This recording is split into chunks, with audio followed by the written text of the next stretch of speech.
professora! Olá, professor! Meu nome é Kátia Queradio, eu trabalho com literatura e contexto escolar. Hoje vou apresentar para vocês um pouco da obra Histórias para Quase Todos os Gostos, de autoria de Moacir Scliar. Além disso, principalmente, vou apresentar uma parte do material do professor que minha colega Marcela Budi e eu preparamos para vocês. Vamos lá? Na versão escrita do material digital do professor, nós compartilhamos com você um pouco mais das concepções que nos regem.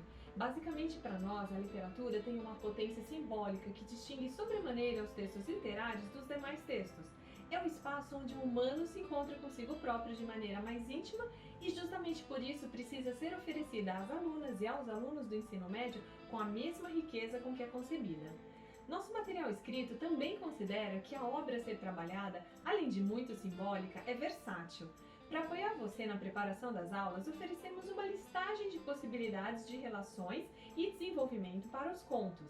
Aqui vamos apresentar as duas principais propostas de atividades de língua portuguesa. Você deve se lembrar de que no primeiro vídeo tutorial a que você teve acesso, aquele também dedicado aos seus alunos, eu já apresentei um pouco da obra Histórias para Quase Todos os Gostos e de seu autor, Moacir Scliar. Portanto, nesse segundo vídeo tutorial especialmente dedicado a você, vamos falar sobre como trabalhar as atividades que sugerimos. Nossa primeira proposta de atividade pressupõe que os alunos leiam individualmente ou em dupla o conto Notas ao Pé da Página. No material explicamos cada habilidade prevista pela BNCC do ensino médio que utilizamos na atividade, você poderá se guiar por ele.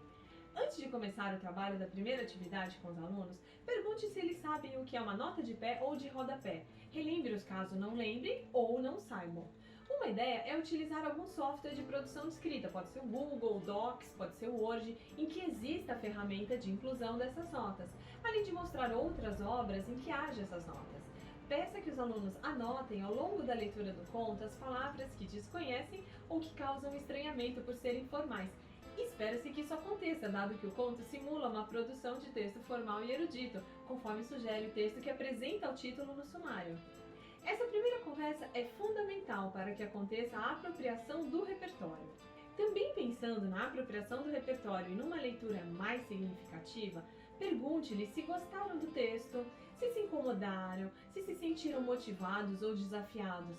Assegure em suas aulas a importância da fruição literária. Incentive-os a falar e a estabelecer relações com as suas leituras, com seu repertório cultural, com a sua vida. Proponha também uma discussão sobre a estrutura do texto. Afinal, por que optar por criar um conto em notas? O narrador, que é tradutor, está reescrevendo a história no conto. Isso é fenômeno que acontece com traduções. Ele é mesmo a mulher do autor com que o autor se envolve? Ou ele é a própria literatura que se envolve com ambos? Tendo sido feitas essas discussões, liste as hipóteses de leitura levantadas e proponha que as relacionem com o uso formal de notas de pé de página.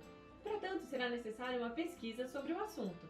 Então, peça que os alunos partilhem suas percepções a partir das pesquisas feitas e que dialoguem sobre elas, pois é importante que desenvolvam a capacidade de escuta e de oralidade.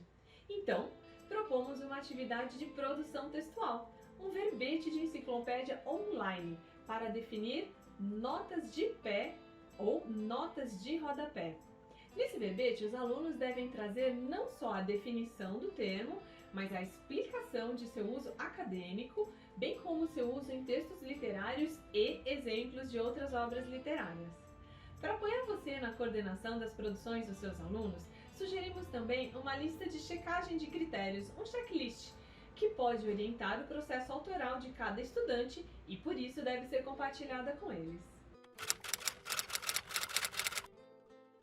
Nossas duas sugestões de trabalhos em associação a outros componentes curriculares focam a área de Ciências Humanas e Sociais aplicadas, especificamente o componente de História.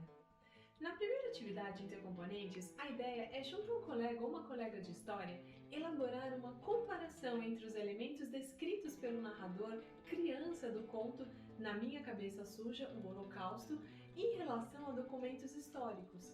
Proponha pesquisa de documentos, fotos, biografias, memórias, diários que, não sendo da ordem da ficção, confirmem o conteúdo ficcional lido. Na segunda atividade intercomponente, sugerimos um trabalho também com um colega ou uma colega de história sobre quais gêneros ou subgêneros do cinema marcaram determinadas épocas. O que do contexto histórico constitui um elemento fundante do que entendemos como a sétima arte? Como história e cinema dialogam? Nossa proposta é que essa reflexão seja feita a partir do conto O Dia em que Matamos James Cagney. História para Quase Todos os Gostos é uma obra pautada no simbólico. Nesse sentido, propomos um aprofundamento teórico acerca do conceito de símbolo, ancorados na leitura que Bourriquot faz do termo. Para ele, o símbolo tem um poder de gerar contínuos significados para o mesmo significante. O uso eficiente deles é o que transforma os contos de Scliar em uma literatura arrebatadora. No material escrito, deixamos várias sugestões de referências complementares para vocês, mas escolhemos duas para apresentar aqui também. A primeira é um livro de um dos maiores teóricos da literatura, Terry Eagleton, e se chama Humor, o papel fundamental do riso na cultura. É da editora Record. O livro auxilia, por meio de análises de obras fundamentais da literatura, a compreender mais sobre o papel do humor na literatura, inclusive sobre em que medida o humor se diferencia e se assemelha com o sarcasmo ou a ironia. Nossa segunda sugestão é o número 15 da revista Cadernos de Língua e Literatura Hebraica, de 2017. O número apresenta diferentes textos sobre o escritor Moacir Scliar. A edição foi feita por ocasião do seu 80º aniversário, após um evento organizado pelos Centros de Estudos Judaicos e pelo Departamento de Letras Orientais da USP. Esperamos que o conjunto de materiais que preparamos para você e seus alunos seja de grande apoio e que vocês tenham uma deliciosa experiência leitora nas aulas. Boa leitura e bom trabalho!